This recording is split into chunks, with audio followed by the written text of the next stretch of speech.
संतोष देशमुख हत्या प्रकरणामध्ये चौकशी झालेल्या महिलेची हत्या झाल्याचा संशय व्यक्त होतोय। सामाजिक कार्यकर्त्या अंजली दमानिया यांनी हा गंभीर आरोप केलेला आहे। देशमुखांवर अनैतिक संबंधांचे आरोप करण्यासाठी तयार केलेल्या महिलेची हत्या झालेली आहे असं अंजली दमानिया म्हणतात। कळंब शहरातील द्वारकानगरमध्ये ही महिला राहत असल्याची माहिती होती। महिलेची 7 ते 8 दिवसांपूर्वी हत्या झाली असा दावा अंजली दमानिया यांनी केला। देशमुख हत्या प्रकरणातील धागेदोरे हाती लागू नये म्हणून हत्या झाली असा संशय दमानिया यांनी व्यक्त केला आहे। या संदर्भात बोलूया। स्वतः अंजली दमानिया सामाजिक कार्यकर्ते आपल्यासोबत फोन लाईन वरून जोडल्या गेलेल्या आहेत। अंजली दमानियाजी, हे प्रकरण म्हणजे या प्रकरणामध्ये प्रत्येक दिवशी नवनवे अपडेट समोर येत होते। संतोष देशमुख हत्या प्रकरणामध्ये हा जो अँगल होता, एक महिला तयार करण्यात आलेली होती, तो कुठेतरी दुर्लक्षित राहिला होता। आता तुम्ही जो संशय व्यक्त करताय त्याच्यामुळे पुन्हा एकदा त्या अँगल विषयी बोलावं लागेल। नेमकं काय घडलेलं होतं आणि आता तुम्हाला ही माहिती कुठून मिळाली की त्या महिलेची हत्या झाली आहे?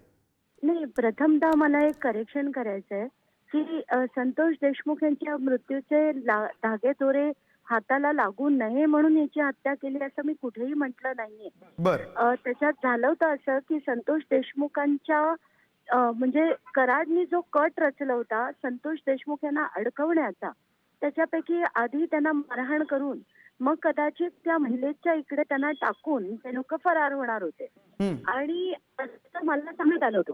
पण आताच्या घटनेला ही जी माहिती हातात येते की ही जी महिला आहे ही 5 वेगवेगळ्या आडनावांनी ऑपरेट करायची। म्हणजे ती आडस म्हणा, कळंब म्हणा, अंबेजोगाई म्हणा किंवा रत्नागिरी म्हणा, या 5 वेगवेगळ्या ठिकाणी ती 5 वेगळ्या नावांनी ऑपरेट करायची।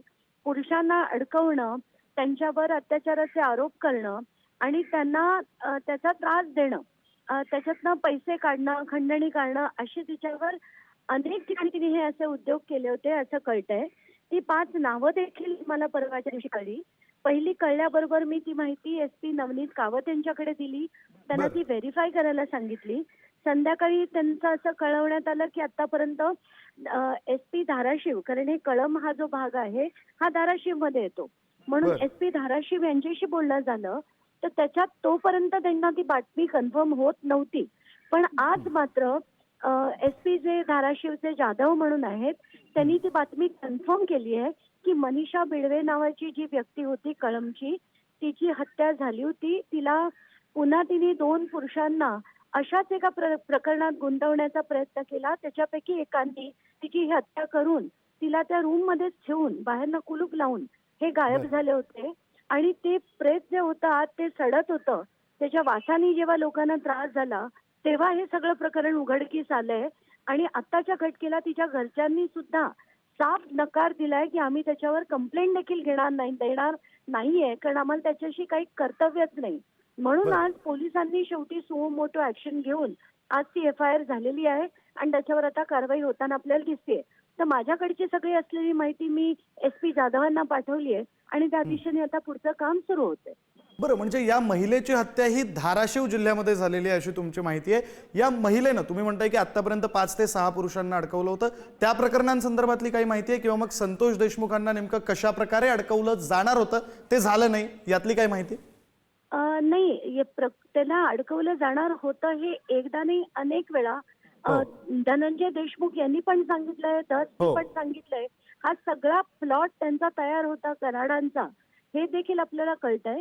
पण आत्ताच्या घटनेला जी मला जाधव साहेबांशी जे माझं बोलणं झालं त्यातनं असं निष्पन्न होत आहे की आत्ताच्या घटनेला तिने आणि 2 पुरुषांना जे अडकवण्याचा प्रयत्न केला त्याचे त्यांच्याकडे सबळ पुरावे म्हणजे व्हिडिओ ऑडिओ देखील आहेत आणि तिचे हेच धंदे असायचे। म्हणून घरच्यांनी सुद्धा काहीच म्हणजे तक्रार सुद्धा देण्यास नकार दिलाय आणि म्हणूनच आज पोलिसांना सुमो मोटो ही कारवाई करायला लागते। बरं, धन्यवाद अंजली ताई, तुम्ही पुढारी न्यूजला वेळ दिलात आणि ही सविस्तर माहिती पुढारी न्यूजच्या प्रेक्षकांपर्यंत पोहोचवली त्यासाठी। तर सामाजिक कार्यकर्त्या अंजली दमानिया यांनी नेमके काय आरोप केलेले आहेत आपण ग्राफिक्सच्या माध्यमातून पाहूया। संतोष देशमुख हत्या प्रकरणात चौकशी झालेल्या महिलेची हत्या, मृत महिलेमार्फत देशमुखांवर अनैतिक संबंधांचे आरोप करण्यात येणार होते। 7 ते 8 दिवसांपूर्वी महिलेची हत्या झाल्याची माहिती। अनैतिक संबंधांमधून हत्या झाल्याची सुद्धा चर्चा सुरू। मृत महिला अनेक पुरुषांना अडकवण्याचं काम करायची. पुरुषांना अडकवण्यासाठी मृत महिला वेगवेगळ्या नावांचा वापर करायची. काही वेळापूर्वी फोन लाईनवर बोलताना सुद्धा अंजली दमानिया यांनी हे आरोप केलेले आहेत. तर मृत महिला अनेक पुरुषांना अडकवण्याचं काम करायची आणि त्यासाठी ती विविध नावांचा वापर करायची. ती नावं नेमकी काय आहेत आपण ग्राफिक्सच्या माध्यमातून ती नावंही पाहू. मनीषा आकुसकर, मनीषा बिडवे,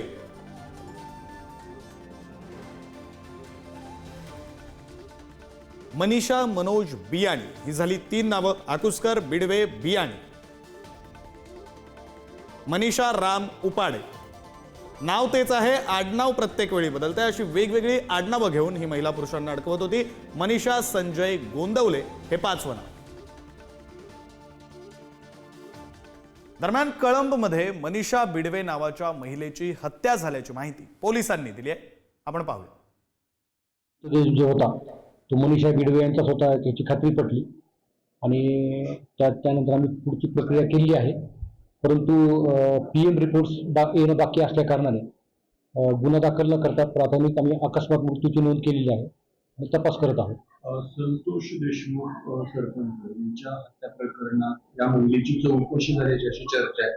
त्या संबंधात ही महिला, ते आरोपी जे आहेत त्यांच्या संबंधित ही महिला असल्याची चर्चा आहे. याबाबत काय माहिती नाही, याबाबतीत आम्हाला खात्रीशीर अशी काही माहिती नाहीये.